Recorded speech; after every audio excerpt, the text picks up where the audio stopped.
अस्सलामुअलैकुम वरहमतुल्लाहि वबरकातुहू। प्यारे दोस्तों, उम्मीद है कि आप सब खैर व आफियत से होंगे। आज की वीडियो में हम आपको एक ऐसी हकीकत के बारे में बताएंगे कि आखिर जापानी हाथ मिलाना पसंद क्यों नहीं करते। तो दोस्तों जानते हैं आज की इस वीडियो में, लिहाजा वीडियो को आखिर तक लाजमन देखिएगा।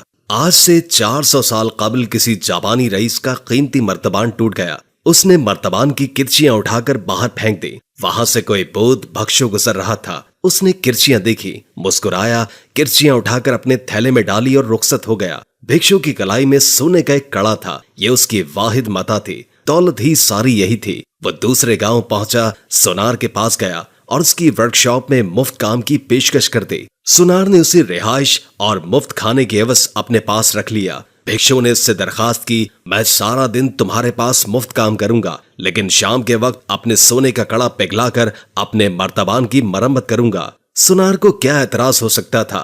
चुनाचे दोनों का सौदा हो गया। भिक्षु अब अपना सारा दिन सुनार का काम करता था और शाम के वक्त जब दुकान बंद हो जाती तो वो अपना कड़ा पिघलाकर सोना नरम करता और सोने की तार से मर्तबान की किरचियां जोड़ता रहता था। भिक्षु ने महीने भर की मेहनत से टूटा हुआ मर्तबान जोड़ लिया। मर्तबान मुकम्मल हो गया तो उसने साफ करके दुकान के शोकेस में रख दिया। मर्तबान सोने की चमक की वजह से दूर से दिखाई देता था और देखने वाले बेइख्तियार उसकी तरफ खिंचे चले आते थे। यूं वो मर्तबान चंद ही दिनों में पूरे इलाके में मशहूर हो गया और लोग उसकी मुंह मांगी कीमत देने के लिए तैयार हो गए। मगर भिक्षु ने उसे बेचने से इनकार कर दिया। उसका कहना था कि ये मर्तबान किसी और की अमानत है। मर्तबान की तारीफ फैलते फैलते उस जापानी रईस तक भी पहुंच गई जो दरअसल इस मर्तबान का मालिक था। वो भी उस दुकान पर पहुंच गया। उसने भी मर्तबान देखा तो वो उसे पहचान न सका और उसने मुंह मांगी कीमत देकर मर्तबान खरीदने का ऐलान कर दिया। भिक्षु ने नीलामी का बंदोबस्त कर दिया। बोली शुरू हुई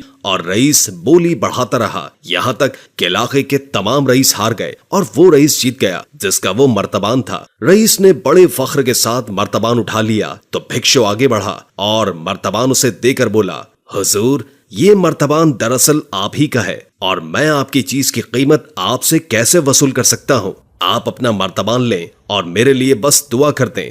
रईस ने हैरत से पूछा, क्या मतलब है तुम्हारा?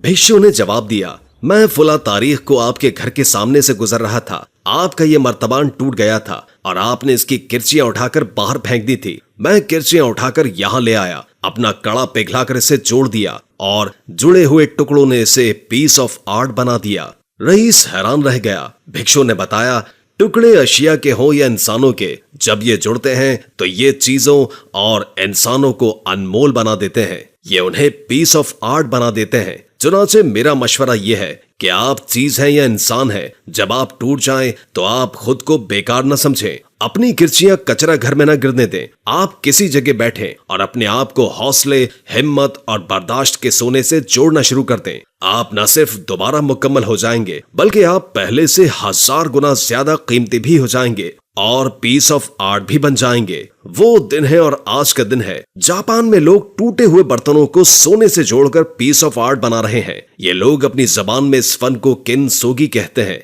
जापान में किनसोगी के अमल से गुजरने के बाद आम से प्याले, प्लेटें, मग और घड़े $1 मिलियन का आर्ट पीस बन जाते हैं और म्यूजियम में रखे जाते हैं और फिर लोग उन्हें अपने घरों में सजाते हैं। ये फन सिर्फ अशिया की रिपेयरिंग के लिए इस्तेमाल नहीं होता बल्कि इसके जरिए टूटे फूटे और तबाहाल इंसानों को भी जोड़कर रगड़कर नया और महंगा बना दिया जाता है। जापानी कौम खुद भी किनसोगी का जीता जागता शाहकार है। दुनिया में आज तक एटम बॉम्ब सिर्फ 2 बार इस्तेमाल हुआ है और ये दोनों मर्तबा जापान पर गिराया गया। 6 अगस्त 1945 को हिरोशिमा पर पहला और 9 अगस्त को नागासाकी पर दूसरा एटम बॉम्ब गिराया गया और इन 2 बमों ने पूरी जापानी कौम को मर्तबान की तरह किरची किरची कर दिया। और आप किनसोगी का कमाल देखिए। जापानी कौम ने न सिर्फ अपनी तमाम तर किरचियां जमा करके खुद को दोबारा कीमती बना लिया बल्कि ये अपने असल से भी ज्यादा कीमती हो गई। जापान की आज की 20 बड़ी कंपनियां, ख्वाह ये टोयोटा हो, मित्सुबिशी हो, होंडा हो, आईटोचो हो, निप्पॉन टेलीग्राफ और टेलीफोन हो, मित्सुई हो, जापान पोस्ट होल्डिंग हो, हिटाची हो, सोनी हो, एनवस होल्डिंग हो, एवान हो, मारुबिनी हो या फिर पैनासोनिक हो, ये दूसरी जंग अजीम से कबल दिफाई आलात और बम तोपे बनाती थी। इन कंपनियों ने जंग के बाद अपना कारोबार तब्दील किया और ये चंद ही बरसों में दुनिया की बड़ी तिजारती और सनती कंपनियां बन गईं। जंग अजीम दोम से कबल जापान की फौज दुनिया की ताकतवर और खौफनाक फौज थी। पसपाई इनके सिलेबस में बिल्कुल ही शामिल नहीं थी। अगर ये जंग में हार जाते तो ये खुदकुशी कर लेते थे, मगर शिकस्त के दाग के साथ घर वापस नहीं आते थे। दुनिया में दूसरा खुदकुश स्क्वाड भी जापानियों ने ही तैयार किया था। ये लोग कामिकाज़ी कहलाते हैं। ये पायलट्स थे। ये हिरोशिमा से जहाज उड़ाते थे, फजा में पेट्रोल के आखिरी कतरे और आखिरी गोली तक लड़ते थे। इसके बाद अपना जहाज दुश्मन पर गिरा देते थे और यूं महमूद और अय्यास दोनों आनजहानी हो जाते थे। कामिकाज़ी बड़े जज्बे के साथ तैयार होते थे। लोग अपना नाम लिखवाते थे और अपनी सिलेक्शन के लिए बाकायदा मन्नतें मांगते थे और आखिर में जब ये अपने मिशन पर रवाना होते थे तो इनका खानदान, दोस्त अहबाब और शाही हरकारे सैल्यूट के साथ उन्हें रुखसत करते थे और ये उसके बाद कभी वापस नहीं आते थे। 7 दिसंबर 1941 को जापानी कामिकाज़ियों ने अमेरिकी बंदरगाह पर हमला करके अमेरिकी नेवी को लोहे के चने चबवा दिए थे और यूं अमेरिका भी जंग अजीम दोम में कूदने पर मजबूर हो गया था। मैं बचपन में जब जापानी हमले के बारे में पढ़ा करता था तो सोचता था जापान कहाँ और अमेरिका कहाँ, जापानी फिर अमेरिका कैसे पहुंचे थे। जरा बड़ा हुआ और नक्शे पढ़ना शुरू किए तो पता चला जापान अमेरिकी रियासत हवाई से ज्यादा दूर नहीं है। जापानी जहाज पैसिफिक ओशन से होते हुए अमेरिकी ठिकानों पर हमला करके वापस आ जा सकते थे और जापान बार बार ये करता रहा। जापानी फौज ने थाईलैंड, फिलिपाइन और इंडिया में बरतानिया और अमेरिका दोनों की नाक जमीन पर रगड़ दी थी और अगर अमेरिका इस पर एटम बम न गिराता तो ये भारत से बरतानिया का परचम तकरीबन उतार चुके थे। ये फिलिपाइन और थाईलैंड पर कब्जा भी कर चुके थे। जापानी बर्मा और भारतीय रियासत नागालैंड पर काबिज हो चुके थे और ये सिलसिला अगर चलता रहता तो भारत के पास ईरान, तुर्की और फिर मशरिकी यूरोप दूर नहीं था। हिटलर तकरीबन रूस तक पहुंच चुका था और अगर जापान भारत के रास्ते सेंट्रल एशिया या मशरिकी यूरोप आ जाता तो 80% दुनिया जर्मनों और जापानियों के कब्जे में होती और आज दुनिया का नक्शा यकसर मुख्तलिफ होता।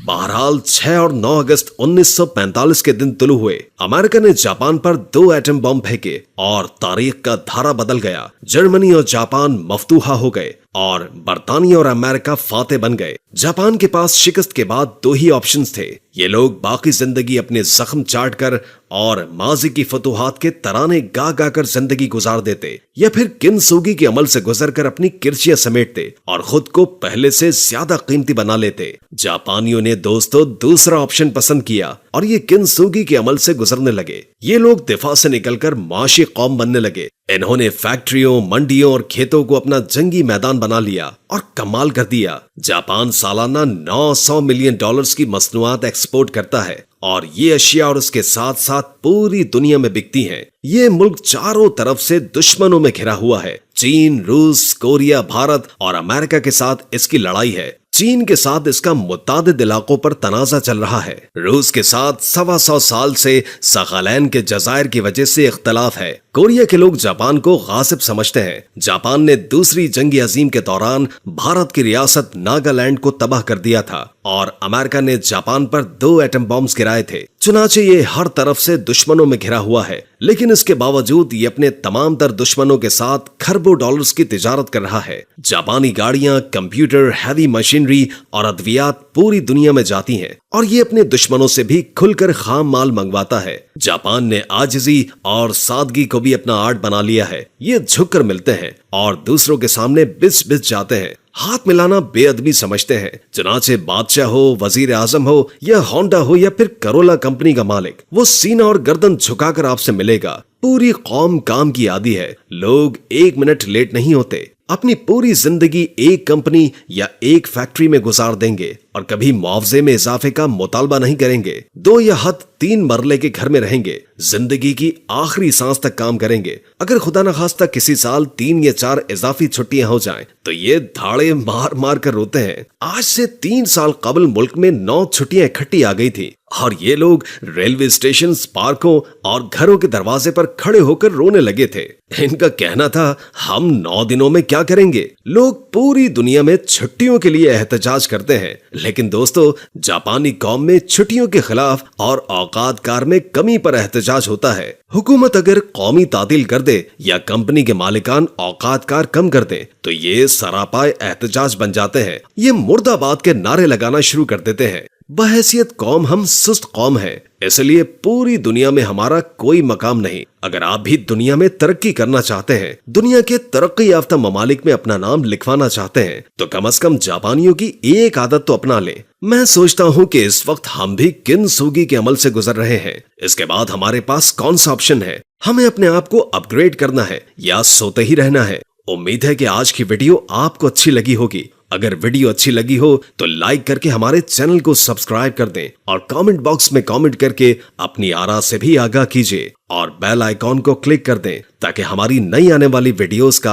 आपको पता चलता रहे। अगर जिंदगी रही तो एक और वीडियो के साथ इंशाअल्लाह हाजिर होंगे। अभी अपने मेजबान मोहम्मद नईम को इजाजत दीजिए। अल्लाह हाफिज।